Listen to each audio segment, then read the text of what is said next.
Nesse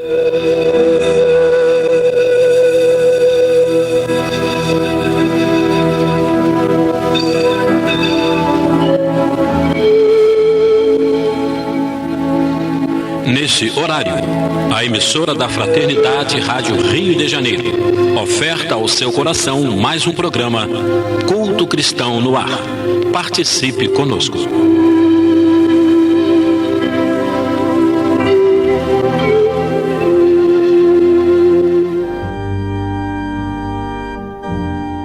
Queridos irmãos, é com grande alegria que nós estamos iniciando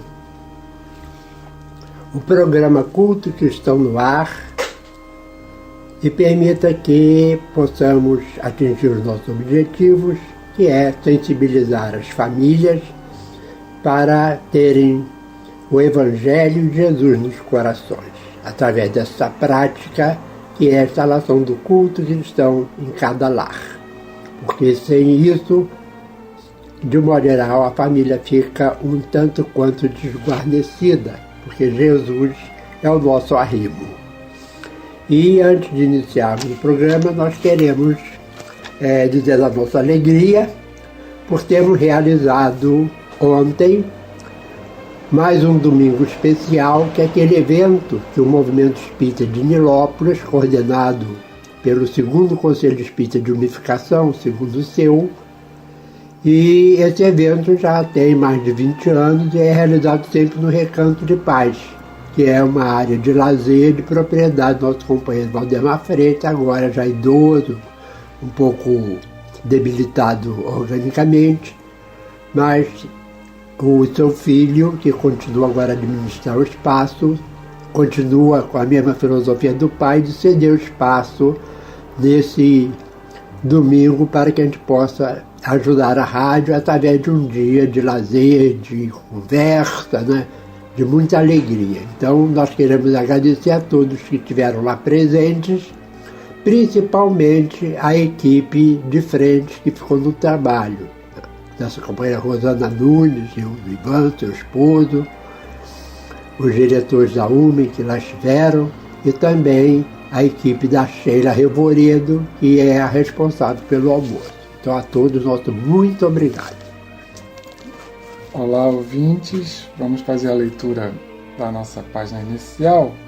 O título do nosso evangelho de hoje vai ser Não vos afatigueis pela posse do ouro. Então a mensagem que nós vamos ler está relacionada a esse tema. É uma mensagem do livro Dinheiro, que é um livro de Emmanuel, por Chico Xavier. E vamos ler a primeira lição desse livro, que é pequenininho, também chamada Dinheiro, a lição. E diz assim Emmanuel para nós: o dinheiro não compra o céu, mas pode gerar a simpatia na terra, quando utilizado nas tarefas do bem. Não paga a boa vontade, entretanto, semeia o benefício e o contentamento de viver, se nossa alma permanece voltada para a divina inspiração. Não tem o valor para o câmbio depois da morte, contudo, é sustentáculo do progresso geral, se nosso espírito está centralizado nos objetivos de elevação. Não é fator absoluto de alegria ou de felicidade, mas pode ser o remédio ao doente, a gota de leite à criancinha desamparada, o teto ao velhinho relegado ao frio da noite, o socorro silencioso ao necessitado, o pão que socorre ao peregrino sem lar. Não é gerador de luz, entretanto pode estender a fonte das ideias de consolação e de amor, em que muitas almas sequiosas de paz se dessedentam. Não é a base da harmonia, mas, em muitas ocasiões, consegue devolver a tranquilidade a corações paternos desalentados e a ninhos domésticos infelizes, toda vez que os nossos sentimentos se inclinam para a verdadeira solidariedade.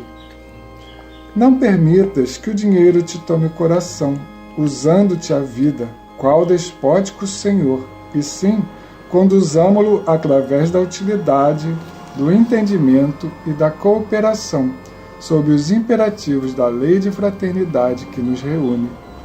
Não nos esqueçamos de que Jesus abençoou o vintém da viúva no tesouro público do templo e, empregando o dinheiro para o bem, convertamo-lo em colaborador do céu em todas as situações e dificuldades da terra. Graças a Jesus, divino e amorável Mestre, estamos iniciando esse programa, Senhor, e como falamos no início, com muita alegria, e permita que essa nossa alegria seja contagiante, envolvendo a todos aqueles que estão agora sintonizados conosco. Obrigado por tudo, Senhor, e permita que a Tua paz possa nos envolver, envolvendo todo o nosso planeta, principalmente a região Estreito, hoje e sempre. Que assim seja. Então, como já adiantamos aqui, hoje nós estamos encerrando o capítulo 25 do Evangelho segundo o Espiritismo, que é o Buscai e Achareis, e o tema do nosso estudo será o Não vos afadigueis pela posse do ouro. Ou seja, não nos cansemos, gastemos todas as nossas energias simplesmente para conseguir as coisas materiais, né? Como a mensagem disse, o dinheiro é importante, pode ser muito bem utilizado para o bem, mas não é o nosso objetivo final. Então diz aqui duas passagens retiradas do Evangelho de Jesus. A primeira diz o seguinte: Não vos afadigueis por possuir ouro, ou prata, ou qualquer outra moeda em vossos bolsos. Não prepareis saco para a viagem, nem 2 fatos, nem calçados, nem cajados, porquanto aquele que trabalha merece sustentado. E o segundo diz: Ao entrardes em qualquer cidade ou aldeia, procurai saber quem é digno de vos hospedar e ficar na sua casa até que partais de novo. Entrando na casa, saudai-a assim: que a paz seja nessa casa. Se a casa for digna disso, a vossa paz virá sobre ela. Se não for, a vossa paz voltará para vós. Quando alguém não vos queira receber, nem escutar, sacudi, ao sairdes dessa casa ou cidade, a poeira dos vossos pés. Digo-vos em verdade, no dia do juízo, Sodoma e Gomorra serão tratadas menos rigorosamente do que essa cidade. Então está aqui as duas passagens do Evangelho, né? A primeira fala exatamente isso, que a gente não deve gastar todas as nossas energias pela posse do ouro, da prata ou de qualquer moeda, né? Nem nos preparar, quando ele fala que não nos preparar sacos, coisas materiais para a viagem, a gente pode entender como uma verdadeira viagem, que é a da vida, né? Quando a gente parte para a vida eterna, que, como as pessoas costumam dizer, caixão não tem gaveta, né? Então, o que a gente deve buscar de tesouros para essa viagem final é a nossa conquista dos bens morais que conseguimos. E não é a pessoa viver na indolência, mas tem pessoas que colocam, né, como finalidade da vida, né, essa preocupação com o dinheiro e até se desestabilizam emocionalmente. Muitos, quando conseguem, partem para uma vida que não é a recomendável, né? Então é isso que Jesus queria dizer, não que o dinheiro, a gente deve viver na pobreza e se acomodar nisso, não é, mas é a gente saber, quando de posse do dinheiro, saber o que faz com ele. E a gente vê que, por exemplo, né,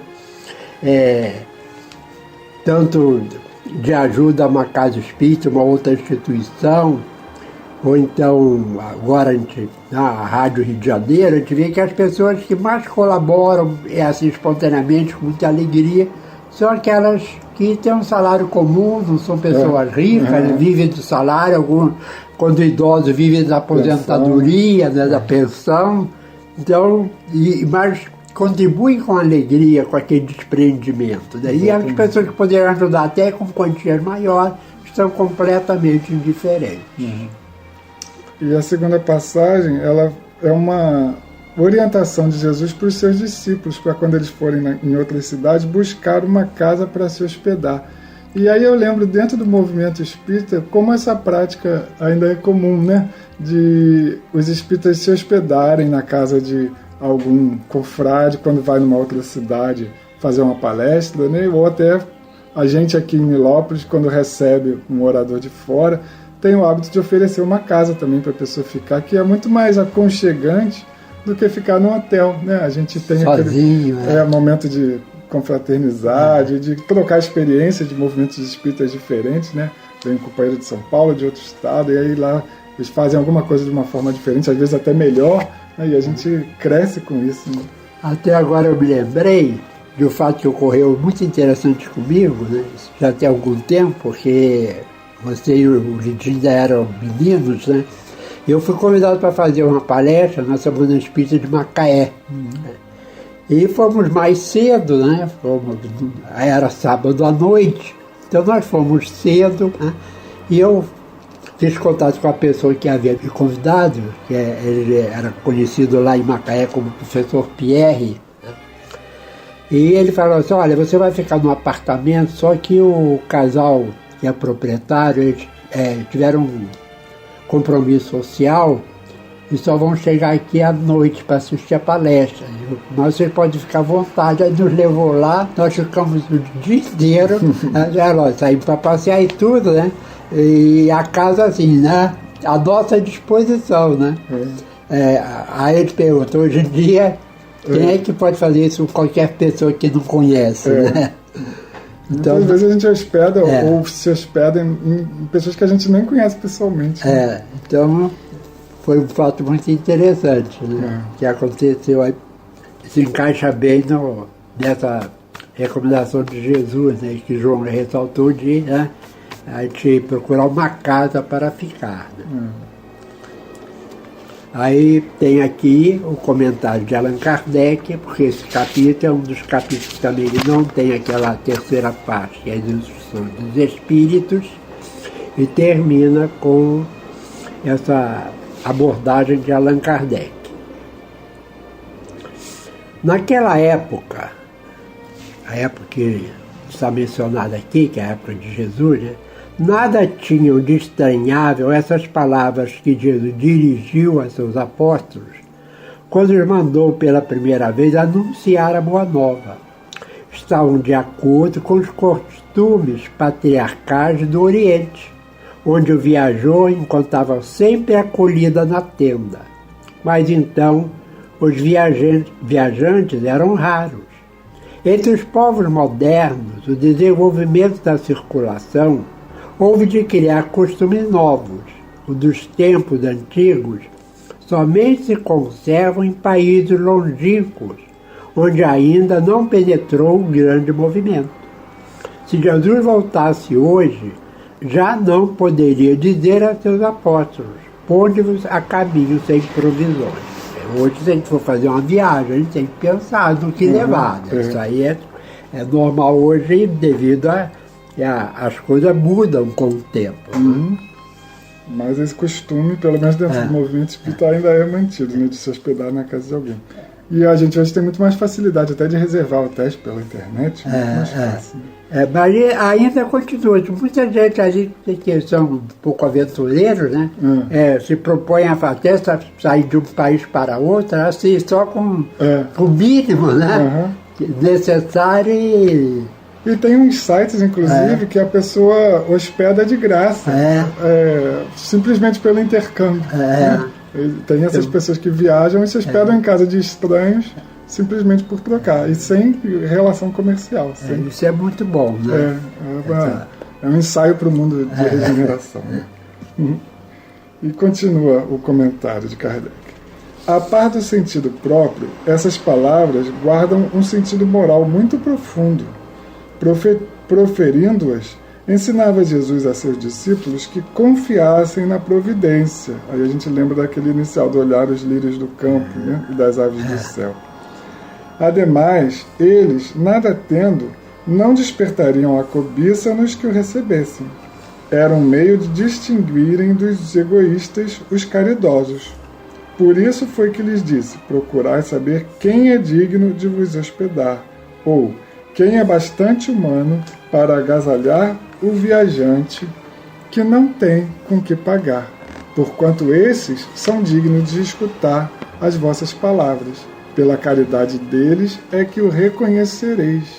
Então era uma forma também de multiplicar o número de discípulos, né? de reconhecer aqueles que poderiam se tornar discípulos do Mestre. Né? Aquela pessoa que se dispõe a abrir uma casa para um viajante desconhecido, ela já está não só com a casa aberta, mas o coração aberto para a mensagem de Jesus. Né? E essa prática foi a característica marcante de Paulo, Paulo de Tarso, né? Ele, se a gente for medir em quilômetros, né? O que ele andou a pé, né? Eu sempre lembro, né, que a região ali era de intenso calor, era deserto, não tinha estradas, né, asfaltadas, eram, né, estradas pedregosas, muitas montanhas, muitos morros, né?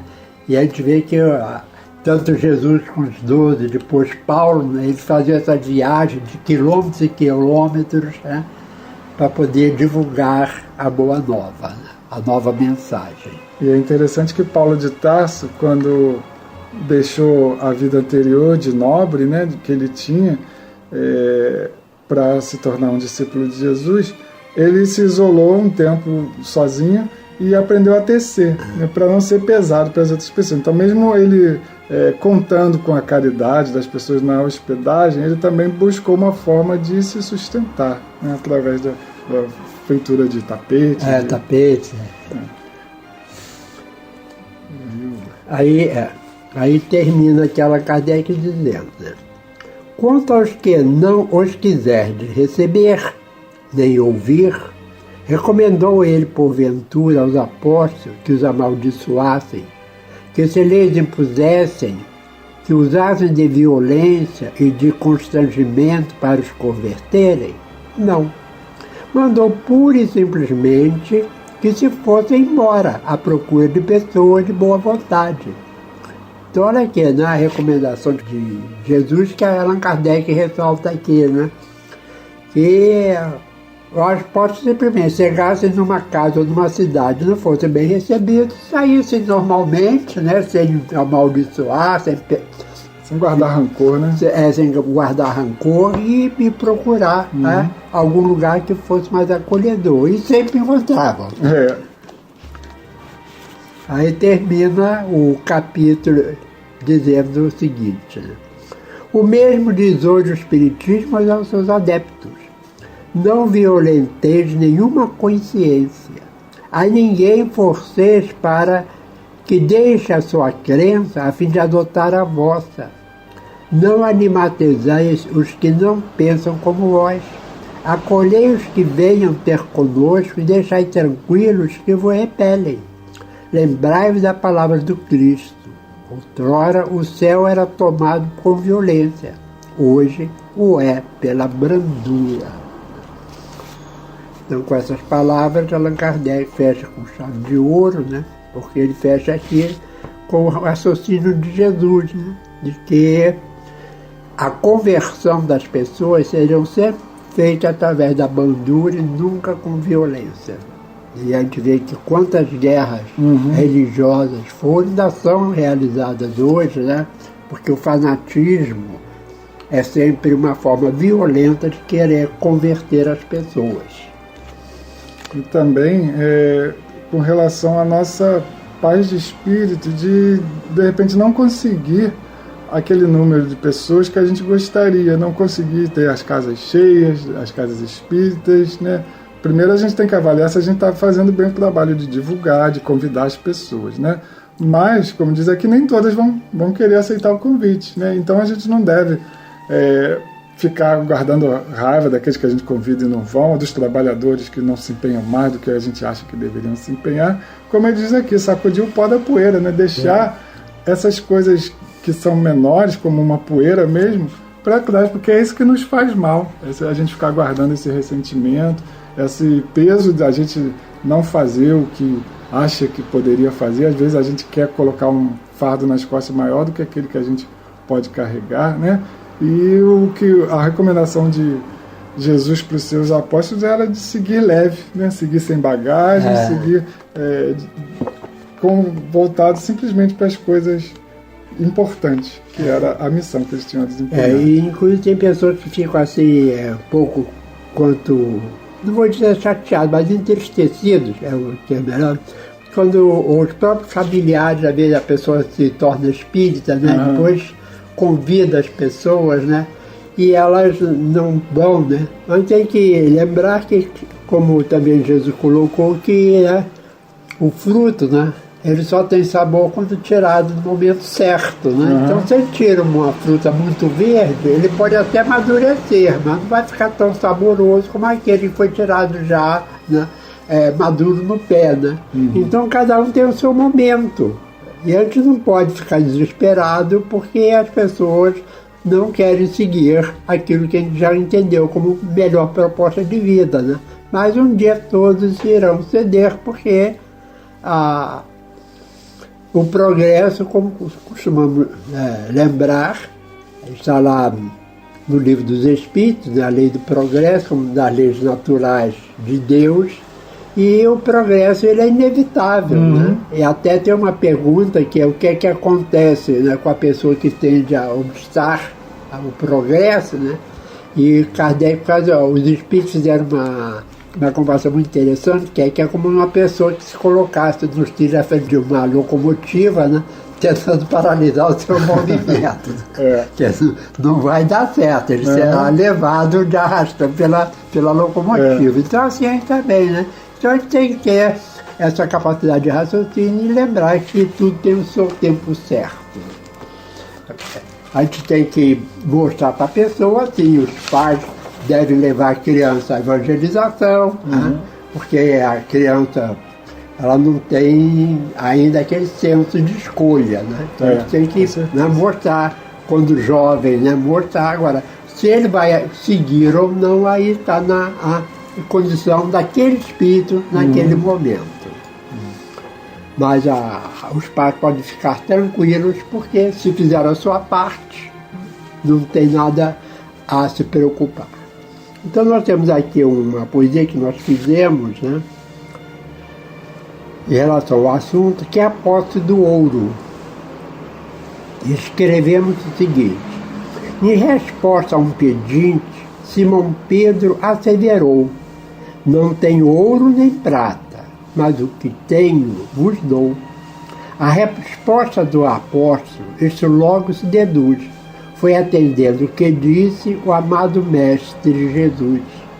Conversando com os 12 sobre o real tesouro, disse: não vos inquieteis com a posse do ouro.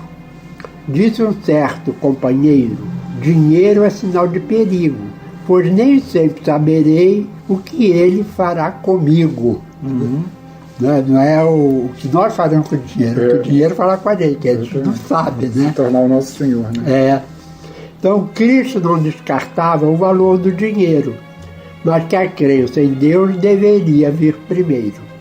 Proferindo essas palavras a todos os discípulos seus, pedia que confiássemos na providência de Deus. E assim, Senhor, no término desse momento de reflexão, queremos te agradecer novamente pelo benefício que pudemos colocar nas mãos da Rádio Rio de Janeiro através do evento que fizemos ontem. Aquele dinheiro da mensagem inicial voltado para o bem, o dinheiro bem aplicado, que reverterá na divulgação do Espiritismo, na manutenção das famílias que dependem também do emprego na Rádio Rio de Janeiro e seu sustento. Abençoa cada um de nós, Senhor, que continuamos tendo a força para ajudar, a alegria cristã no trabalho do bem. Que todos os envolvidos naquele evento possam estar felizes com o seu desempenho e que cada ouvinte da nossa Rádio Rio de Janeiro também se sinta feliz de poder ajudar na medida das suas possibilidades. Fica conosco, Senhor, que assim seja.